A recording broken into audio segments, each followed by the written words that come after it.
Sénégal.com. Tous ou presque ont répondu à l'invitation du président de la République, Félix-Antoine Tshisekedi Tshilombo. État-major commandement des FARDC et de la police nationale, commandants des zones de défense et leurs états-majors, officiers responsables des zones de défense et régions militaires, chefs des groupes et bases des forces navales et aériennes, bref, tous les hauts commandements militaires élargis aux services spécialisés de la police ont assisté à la causerie morale du commandant suprême.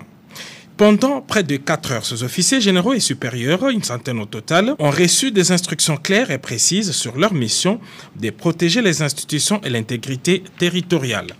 À l'issue de cet échange, les hauts gradés de l'armée et de la police nationale ont renouvelé l'acte d'engagement de la loyauté et fidélité au commandant suprême. Conscient de responsabilités et assignations que nous confère la constitution de notre pays, mû par le sentiment de n'œuvrer que pour l'intérêt supérieur de la nation, nous, militaires et policiers de la République démocratique du Congo, tenons à préciser, en ce 1er décembre 2020, ici, au Palais de la Nation, que conformément à nos missions constitutionnelles légitimes, demeurons apolitiques et républicains, totalement dévoués à la cause Congo. Face aux vicissitudes du moment, restons attachés aux valeurs démocratiques consacrées par l'article 187 de notre Constitution qui stipule que les forces armées et la police nationale congolaise ont pour mission de défendre l'intégrité du territoire national et les frontières.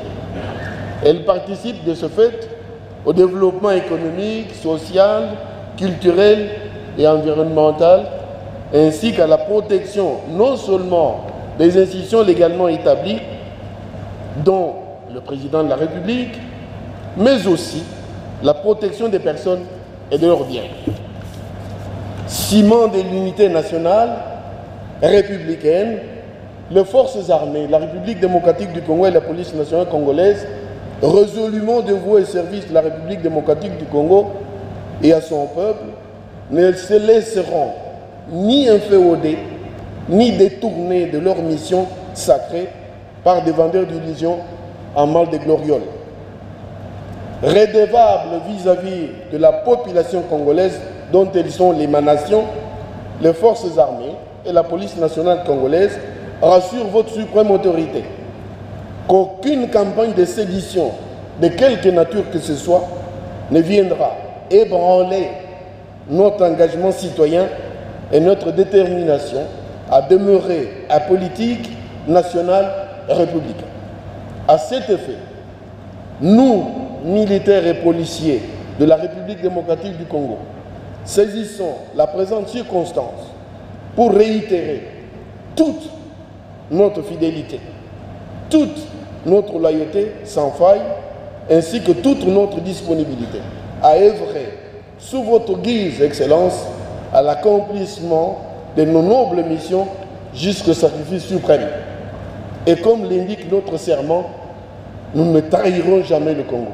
La causerie morale de ce mardi intervient 5 mois après celle du 11 juillet de cette même année. Le projet de développement urbain, c'est un projet financé par la Banque mondiale qui au départ avait visé 5 villes du pays et puis 9, mais c'est retombé à 4 parce qu'un fonds de 70 millions de dollars a été transféré récemment au ministère de la Santé dans le cadre de la lutte contre des maladies endémiques et des pandémies. Maintenant, il reste un autre fonds, les 4 villes qui sont restées sélectionnées. Parmi celles sélectionnées, c'est Bukavu, Goma, Kikwit et Matadi. Il y a 2 volets dans le projet PDI. Et là, nous étions avec mon collègue de l'urbanisme et habitat en train de présider la 10e session, préparée bien évidemment par le secrétaire permanent. Il y a 2 volets. Il y a le volet infrastructure, c'est de cela que s'occupe le ministère de l'urbanisme et habitat, infrastructure dans les villes, les routes, les bâtiments et bien d'autres. Mais il y a le deuxième volet, celui dont je m'occupe, c'est le volet de la gouvernance. Il s'agit de parler des valeurs dans la gouvernance de nos villes, la gouvernance urbaine en quelque sorte, ou gouvernance locale. C'est la transparence dans la gestion lorsque les projets sont en cours, mais c'est surtout lorsque les projets sont finis et qu'il faut faire la maintenance des ouvrages. Mais ça va au-delà, c'est aussi le budget participatif, c'est toutes ces valeurs de lutte contre la corruption et des visions et des plans de développement locaux ou urbains. Et c'est de ça que je m'occupe dans le cadre de PDI. Et on doit donc s'attendre dans le cadre de ces projets pour les comptes en ce qui concerne l'urbanisme et à l'habitat, aux questions de propriété de nos villes. Et bien sûr, c'est un peu ça. C'est-à-dire, les infrastructures, c'est une chose. Vous avez des portions de routes qui sont faites au départ, il y a d'autres villes comme Kisangani. De la gratuité, nous continuons à soutenir la gratuité jusqu'à maintenant, mais nous voulons le faire de façon réaliste. Je crois que la gratuité aujourd'hui met face à face un employeur, quel État, et ses employés, que sont les enseignants. Les enseignants ont le droit d'aller en grève s'ils estiment que leurs intérêts ne sont pas servis. Ça, c'est constitutionnel. Mais ce que j'ai dit aussi, c'est que dans ces conflits, il n'y a pas que l'employeur et ses employés, les enseignants. Il y a aussi l'enfant. Et qui dit enfant dit parents. Il ne faudrait pas que les parents regardent les deux protagonistes en spectateurs. Il faut qu'ils s'impliquent. Et ils doivent s'impliquer comment? Je crois que c'est peut-être là qu'il y a le malentendu. Les parents doivent s'impliquer pour pousser les uns et les autres à tenir parole.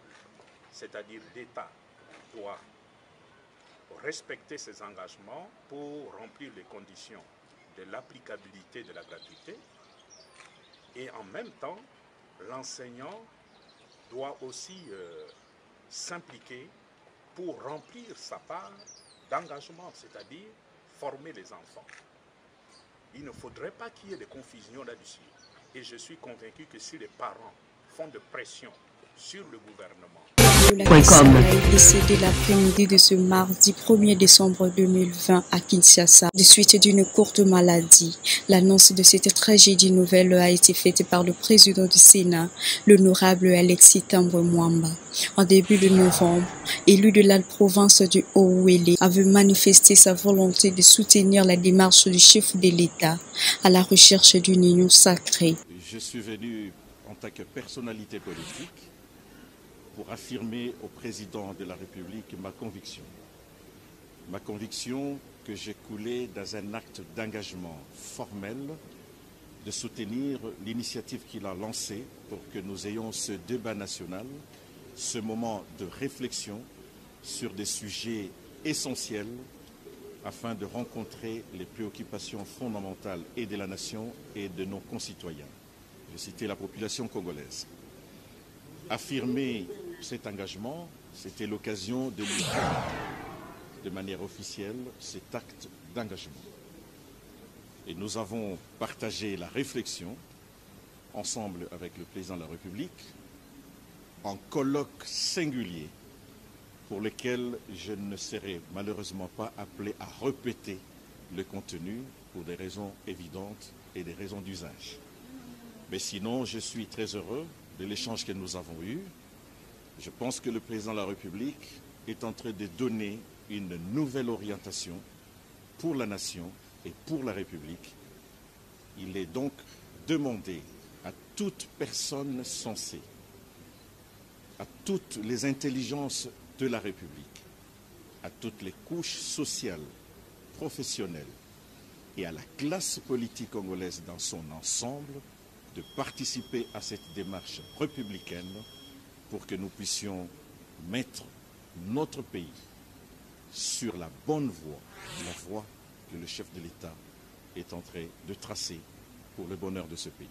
Je suis totalement d'accord, je l'ai affirmé dans mon acte d'engagement, de demeurer dans cette vision du chef de l'État, de construire une union sacrée qui élargit la base des réflexions et la base des énergies à développer pour mettre en place de nouvelles politiques publiques qui vont gouverner demain cette nation. Et notre population attend beaucoup de ces consultations nationales. Elle ne doit pas donc être déçue. Et j'ai senti le chef de l'État de l'échange. Jean-Pierre Lula-Kisanga fut ministre de l'Enseignement supérieur et universitaire de la République démocratique du Congo jusqu'au 15 novembre 2005, date à laquelle il fut nommé par le décret du président Joseph Kabila comme gouverneur de la province orientale. Il conserve ce poste jusqu'au 24 février 2007. Il était aussi le porte-parole du RCD Goma. Le sénateur Jean-Pierre Lula-Kisanga est décédé l'après-midi de ce mardi 1er décembre 2020 à la synthèse des infos de la RDC. Le Royaume des Pays-Bas qui a financé ce programme à travers VNG et CordAid. C'était un programme d'appui à la situation sécuritaire, au renforcement de capacités au niveau provincial et au niveau des entités territoriales décentralisées. Et cela rentre dans un cadre plus général que nous sommes en train de mettre en place. Cela a commencé avec le Sud Kivu, le Nord Kivu, l'Ituri aussi, d'interconnexion, de travail ensemble avec tous nos différents services pour pouvoir faire face à l'insécurité qui est finalement l'implication des citoyens, l'implication des différentes entités. Parce qu'il y a parfois des acteurs qui regardent de loin ces situations et qui se posent des questions, qu'est-ce que le gouvernement fait? Mais la situation de la sécurité est une situation qui touche chaque citoyen et à différents niveaux. Ils pourront être organisés, nous pensons au Barza, nous pensons à des structures plus locales dans les groupements, les chefferies et qui vont remonter. Y a-t-il des recommandations qui ont été formulées ? Oui, les recommandations, c'est d'avoir un calendrier pour commencer. Là, c'est le début. Et nous, comme je le disais, nous remercions en tout cas tous les bailleurs de fonds parce que c'est une des composantes du programme DD, des mobilisations des armements qui restent de l'apanage du gouvernement central ainsi que des FARDC et de la réinsertion relèvement communautaire qui est de l'apanage des gouvernements provinciaux. Quelle assurance vous donnez à la population après cette intervention? Mais la question de la sécurité, c'est une question sur laquelle on travaille tous les jours et à tout endroit, à tout moment. Il ne faut pas être spectateur et acteur. Il faut que nous tous, nous puissions vraiment participer pour faire face à l'insécurité dans nos provinces. Sur le Sud Kivu? Non, la province du Sud Kivu, donc je crois qu'on m'a dit mon collègue, le Nord Kivu, le Sud Kivu et l'Ituri, ce sont les provinces qui sont frappées par les problèmes d'insécurité. Et c'est pour ça que nous nous battons tous ensemble avec mes collègues. Et là où on nous invite pour parler ou pour palper les questions de sécurité, nous sommes là. Donc, vous savez, il nous faudra des années. Ça fait déjà des années que nous recherchons la paix. Nous espérons que dans un avenir proche, on va trouver la paix. Mais c'est un long processus. Et comme l'a dit le collègue, ce n'est pas seulement une affaire des autorités, tant au niveau national que provincial, c'est une affaire de tout le monde. Et donc, je tiens aussi à saluer cette initiative qui est financée par le Royaume des Pays-Bas. Et il faut avoir les moyens. Et puis nous, au niveau des provinces du Nord Kivu, Sud Kivu et l'Ituri, nous avons implémenté une nouvelle approche, les DDR communautaires. Et nous espérons que ces travaux vont appuyer ces programmes, ces nouveaux mécanismes pour effectivement réinsérer, relever sur le plan communautaire les ex-combattants. Et quand vous parlez du DDR, il y a ce problème-là de la prise en charge des démobilisés qui revient toujours et se lance. Est-ce que vous avez évoqué cela à fond? Oui, mais effectivement, c'est ça la leçon. Nous avons regardé les mécanismes qui étaient là précédemment. On a retenu les leçons, les limites, mais aussi les défaillances. Et aujourd'hui, je crois que nous devons plancher sur les défaillances. Et parmi ces défaillances, c'était un problème de bien encadrer les ex-rendis. Mais là, il ne faut pas seulement réfléchir en termes d'ex-rendis, mais il faut aussi des projets qui touchent la communauté pour ne pas encourager ou faire la prime à ceux qui ont pris les armes contre leur pays. Aujourd'hui, donc, d'un côté, Nous allons insister sur le travail des réinsertions et des relèvements communautaires qui touchent non seulement les ex-combattants, mais qui touchent aussi les populations qui sont victimes dans le Nord Kivu, dans les sites Kivu et dans l'Ituri. Merci, Excellence.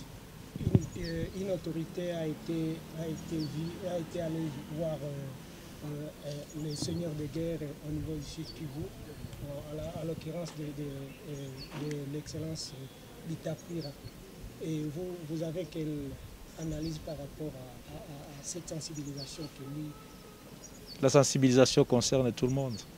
Ça concerne les autorités que nous sommes, ça concerne les autorités centrales, ça concerne les notables.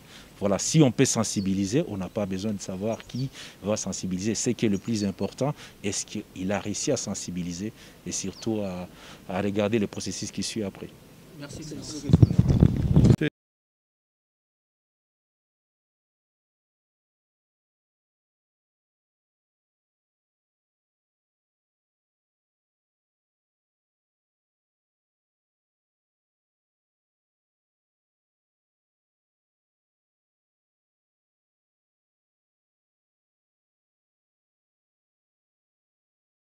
De la RDC, l'Afrique et le reste du monde.